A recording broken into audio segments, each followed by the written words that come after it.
Pharmaceutical जो है ना पाकिस्तान का थर्ड लार्जेस्ट जो है ना वो एक्सपोर्ट हमारा हो रहा है। लेकिन क्या ऐसी कंपनियां जो अपने हमारे मुल्क के अंदर मेडिसिन इस तरह का मेडिसिन भेज रहे हैं कि लोगों के लिए वो जो कत्ल का बास बन रहा है, तो क्या उस कंपनी को बंद होना चाहिए? इसमें भी पाकिस्तान पीपल्स पार्टी की सिंध में उनसे मेडिसिन दवाइयों की कंपनियों से मुफाहमत की सियासत है? नहीं, मैं उस इश्यू पे नहीं बात मुफाहमत की इश्यू कर रहा हूं कि जो देखो इससे पहले जो भी कराची में कत्ल गारत हुई है एनआरओ के जरिए छोड़ दिया है, जो भी करप्शन हुए एनआरओ के जरिए छोड़ दिए। मैं करूं कि ये मुफाहमती अमल जो ना ये इसको खत्म होना चाहिए, एक केस फैसला होना चाहिए।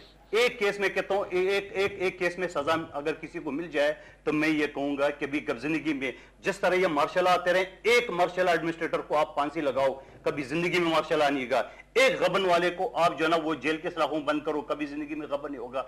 एक कातिल को आप फांसी चढ़ाओ, कभी जिंदगी में कोई दूसरा कत्ल नहीं होगा। और इसी तरह अगर आप हर चीज पे पर्दा डालते रहो कि इसका नाम नहीं उसका नाम नहीं लो, तो फिर ये मुल्क में ये सिलसिला 137 लोग तो अब आप जमहूरी हुकूमत आप लोग इस वक्त बैठे हैं, आपके दौरे हुकूमत में आपके ही चीफ मिनिस्टर की होते हुए 137 लोग मरे हैं। चीफ मिनिस्टर के होते हुए मेडिसिन आया है फरोज कंपनी से, ड्रग रेगुलेटरी अथॉरिटी जो है वो फाकी हुकूमत के आते 4000 एक दिन में मेडिसिन अप्रूव होती है, फाकी हुकूमत है। आप फिर पंजाब के चीफ मिनिस्टर की बात करें, पंजाब चीफ मिनिस्टर कोई फैक्ट्री है क्या? पंजाब की चीफ मिनिस्टर ने सप्लाई की है क्या? पंजाब की चीफ मिनिस्टर ने किसी वफाकी हुकूमत पे कैसे होना चाहिए? आपके मैं ये नहीं कहता हूं, देखो जिसने परमिशन दी है, जिसने परमिशन दी है, मेंबर काबिल नहीं है इनके पास, कोई पंजाब में कोई काबिल लोग नहीं है जो उनको दूसरे मिनिस्ट्रियां देंगे, वो अपने अपने डिपार्टमेंट संभाले। अब एक आदमी कितनी मिनिस्ट्रियां संभालेगा? इस बात से मुझे भी इख्तलाफ है कि एक आदमी 20 मिनिस्टर नहीं चला सकता। इतनी इनके पास बहुत सारे काबिल लोग होंगे। नहीं, हमारे पास बहुत सारे नहीं, सबको दे दी गई। वज़ीर आला के पास एक दो होगी, वे ज्यादा नहीं है, लेकिन इनके पास वजह क्या है कि सारे मिनिस्ट्रियां वज़ीर आला अपने पास रखते हैं? वजह क्या है? वजह तो कोई खास नहीं, कोई काबिल हमारे पास तो सारे मिनिस्टर हैं और प्रोविंशियल असेंबली की। मैं आपको बता दूं कि दौर ये अपना मुशर्रफ की दौर से चला है रवाज कि एक वज़ीर आला के पास ज्यादा मिनिस्ट्रियां हो, और अब्बाब रहीम के पास भी बहुत ज्यादा मिनिस्ट्रियां थी, आपको याद होगा। फिर उससे पहले जो वज़ीर आला था महर साहब, उसके पास भी बहुत सारी मिनिस्ट्रियां थी, वो खुद हैंडल कर रहा था। जब एक वज़ीर आला पे इतनी सारी जिम्मेदारी आएंगी तो वो हैंडल नहीं कर सकता, तो यही हालात होंगे, गरीब आवाम मरती रहेगी, उनका कोई तदराक करने वाला कोई नहीं होगा। जब आप एक काबिल आपके पास मेंबर मौजूद है तो उसको अभी तो दे दिए, अभी तो बहुत सी वज़ीर आला सारे नुकसान की बात अब जाने, जितनी कीमती जाने गई वो वापस तो नहीं आएंगी ना, वो तो गई। कितने घर सामने एक सवाल करो मोहतरमा। जी आप नहीं, मेरी बात पूरी हो जाए, आप कह ले।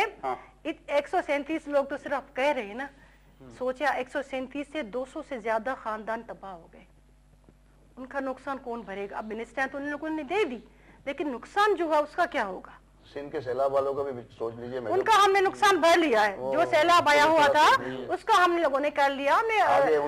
जराई टैक्स माफ है उन लोगों का, उनको हमने फर्टिलाइजर दिया, सब कुछ दिया। मैं आपसे सवाल कर रहा हूँ, आप एमपीए भी रह चुके हैं माशाल्लाह, एक अच्छी पोस्ट में आपकी फैमिली मेंबर्स भी है। आप ये मुझे बताओ कि 18th अमेंडमेंट जब पास हुआ, क्या उसमें परसेंटेज मिनिस्ट्री का नहीं हुआ? क्या उसमें यह नहीं लिखा कि एक चीफ मिनिस्टर 5 से ज्यादा एडवाइजर नहीं रह सकते? क्या मिनिस्ट्री का परसेंटेज का तय नहीं हुआ? अगर वायलेशन नहीं करे, बजाय आप अप्रिशिएट करें पंजाब के चीफ मिनिस्टर को कि एक आदमी इतनी सारी मिनिस्ट्रियां संभाल रहे हैं, क्या बलूचिस्तान की हुकूमत आपके लिए एक बेड एग्जांपल नहीं है जहां 65 के 65 वजीर बैठे हुए? क्या बात करें मोहतरमा, आप अपनी अमेंडमेंट के दजिया उड़ा रही है। वज़ीर आला के पास 20 मिनिस्टर हो, बाकी दूसरे वजीर क्या करें? ये भी तो आइन मिनिस्ट्री है जो है ना, एक ही वज़ीर आला अपने पास, एक वज़ीर आला पे ना करेगा, बाकी बहुत सारे काबिल होंगे, बहुत सारे काबिल उनके पास मेंबर्स होंगे, उनको दे दें। मिनिस्ट्री अगर एक आदमी के पास है तो क्या मिनिस्ट्री में दूसरे लोगों के पास वजारत नहीं है? अच्छा, अगर वजारत है तो मैं फिर ये दोहरा रहा हूं, क्या 18 अमेंडमेंट में ये तय नहीं होता कि मिनिस्ट्री कम से कम परसेंटेज हो, उसके तहत 18 मिनिस्ट्री होती है? बात बिल्कुल सही है, लेकिन एक वजीर आला पे 20 मिनिस्टर, ये अमेंडमेंट में नहीं है।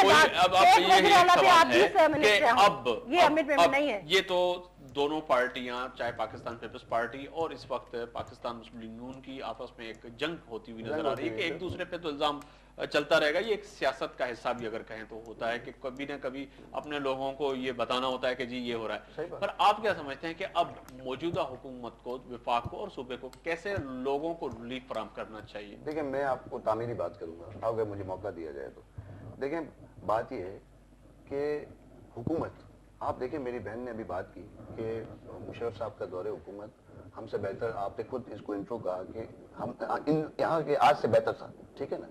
आप मुझे बताएं कि मुशर्रफ साहब का दौर क्यों आज लोगों को याद करते हैं।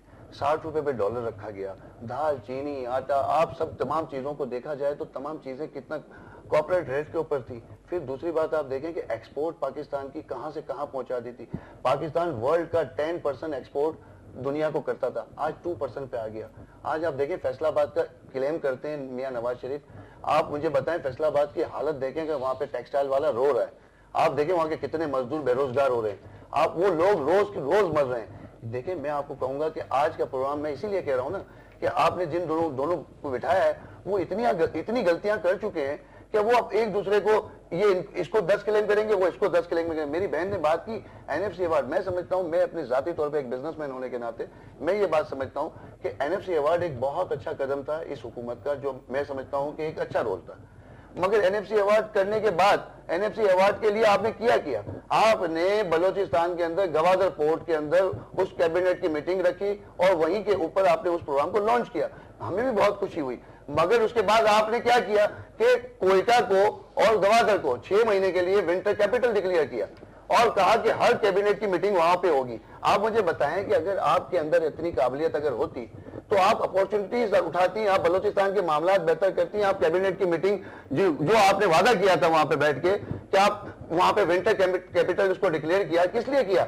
आपने कोई तवज्जो ही नहीं दी। जो बड़े से बड़े प्रोजेक्ट मुशर्रफ साहब छोड़ के गए थे, आपने उसको वहीं छोड़ दिया और बल्कि उसको भी नीचे लेके चले गए। आज गवादर में करोड़ों रुपए की जमीनें जो है वो कोरियों के भाव पे हो गई, वो सिर्फ इनकी नाइलों की वजह से। आज मैं ये इशू खत्म कैसे होंगे जब तक ये बारी की बारी, ये एक दूसरे की बारी का इंतजार कर रहे हैं, मुल्क के लिए कोई काम नहीं कर रहे, डिलीवर नहीं कर पा रहे, ये फेल हो चुके हैं। मैं खुदा की कसम कह रहा हूं, इनको ये रिजल्ट आगे आएगा, इनको खुद पता चल जाएगा कि इनके लोग इनसे बहुत तंग आ चुके हैं। आप देखें अंदरूनी सिंध जाके देखें या इंटरव्यू पंजाब में जाके देखें, आज सूबों की बातें हो रही हैं, सूबे अलग करने की बातें हो रही हैं।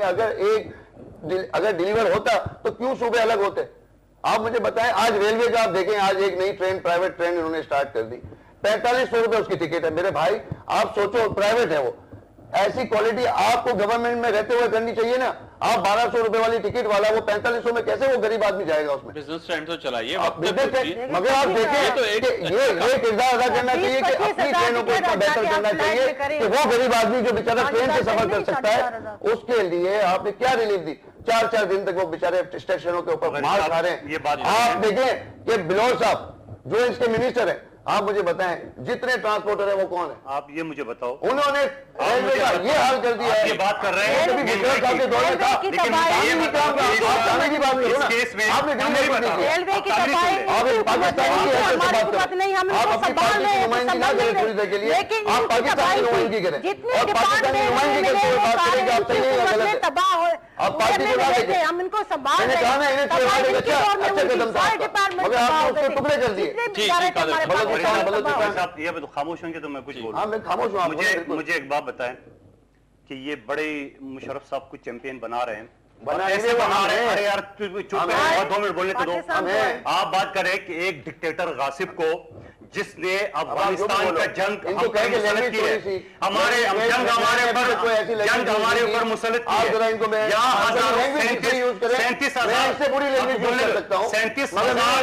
37,000 पाकिस्तानियों को शहीद करवाया, 4,000 से ज्यादा जो ना यहाँ शहीद करवाया। लेकिन ये बताओ कि आप मुझे बताओ कि बलोच रहनुमाओं को, बुक्टी को और बलोच नौजवानों को उन्हें कत्ल करके मसक करे, बॉर्डर का किया, पंजाब का किया, अब मुसलसल बोल रहे। आप मुझे बताओ एक गासिब को किसने इख्तियार दिए है कि वो आवाम की जो मैंडेट है उसको तहस करके और आके डंडे के जोर बैठे, ये भूल गए। मैं ये कहता हूं, आज चैलेंज करता हूं, ये इतना बहादुर है, इतना बहादुर है इनका लीडर, ये आगे पाकिस्तान, इनको पता चल जाए कि पाकिस्तान में क्या और लोग उनके लिए क्या सोच रहे हैं। थोड़ी देर पहले एक बात कही कि यार एक केस भी प्रूफ हो जाए ना तो फिर आइंदा वो प्रूफ आइंदा कुछ करने की हिम्मत नहीं करेगा। मेरी बहन, मेरी 1 मिनट दीजिए। नहीं, आपने आप मुझे बताइए कि ये केस, ये जो केस की बात करते हैं, मेरे ख्याल से नवाज शरीफ के ऊपर आर्टिकल 6 लागू होता है, तैयारा केस गया है ना, वो उसको संभालते रहे भी केस चलना चाहिए तैयारा था और इंशाल्लाह बरी नहीं हुआ, बरी होना बाकी है, बरी हो गया, अभी वो केस चल रहा है, वो सुप्रीम कोर्ट के अंदर चल रहा है, कोर्ट ने बरी कर दिया। नहीं वो बरी नहीं हुआ, आई एम सॉरी टू से। तो इंशाल्लाह आर्टिकल 6 बहुत सारे लोगों पे आएगा, साफ लीग के ऊपर भी आएगा और मौजूदा हुकूमत के ऊपर भी बहुत सारे लोग हैं, उनके ऊपर भी आएगा। इनके ऊपर नहीं, आज बैठे हुए हैं ये हमारी वजह से, आज एनआरओ की वजह से तो बैठे, आज बैठे क्यों है, एनआरओ की वजह से बैठे हुए हैं। इरफान मेमन साहब, वही सवाल आ रहा है कि आज आप तीनों मोअज़्ज़ज़ मेहमान मेरे जो हैं, तीनों मुख्तलिफ पार्टियों से आप ताल्लुक रखते हैं, पर वही एक सवाल आता है जो आम शहरी का है, जो इस वक्त आपको देख रहा है, पाकिस्तानी का एक सवाल है कि आखिर ये बैठ के तमाम सियासतदान आपस में लड़ते हैं, पर आखिर हमारे लिए कौन सोचेगा? आप लोगों ने 5 साल पूरे किए इन लोगों ने 5 साल पूरे किए थे, क्या किया मुल्क के लिए?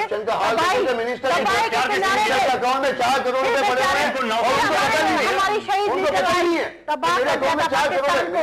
पाकिस्तान के गरीब आवाम के लिए हमारी ड्यूटी है और पाकिस्तान में शहीद हो गए। इनकी दौर में ये था सदर, इनकी दौर में हमारी बीबी शहीद हुई। हम लोग जानते हैं किस तरह हुआ, ये था ना। आज ये जो पाकिस्तान के हाल है, हमने हर चीज के अंदर जब हमारे मुशर्रफ के आपके दौर के अंदर हर कोई के अंदर हर पाकिस्तानी निकला था और वो वाइस सदर थे। इंटरनेशनल कॉल की 40 कंट्रियों ने आके वहां पे एड दी। हमारा टारगेट था $6 अरब और हमको $8 अरब देके हो गए। ये होती है काबिलियत, ये होती है लीडरशिप, ये होता है पाकिस्तानी। आपने कुछ नहीं किया और आज आवाम आपको इनकार कर चुकी है आपके बारे में। आप ये इतना जाके चीख चिल्ला के बात सुनो, कुछ किया नहीं है। इनसे जरा ये पूछो कि आपके लीडर को कौन से कानून, कौन से आईन सरों पे बैठो, बड़ा है पूरी करवाई, तुम जो ना लोगों को, तुम्हें किसने इख्तियार दिया, इसका जवाब दो। आर्टिकल 6 इनका इंतजार कर रहे हैं,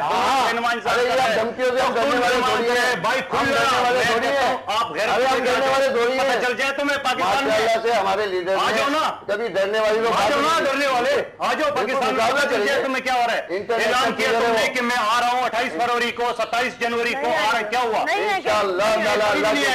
अगले मार्शल का इंतजार और फिर जाके उसको मौका मिले। और ये वक्त बताया साहब, बहुत शुक्रिया। मैं क्योंकि आज कम ही बोला, क्योंकि आज जो मैं तवक्को रख रहा था तीनों मेहमानों से कि आखिर आम लोगों की यहाँ पे बैठ के हम बात करें और उनके लिए सोचें आम आदमी भी तो बुलाते ना।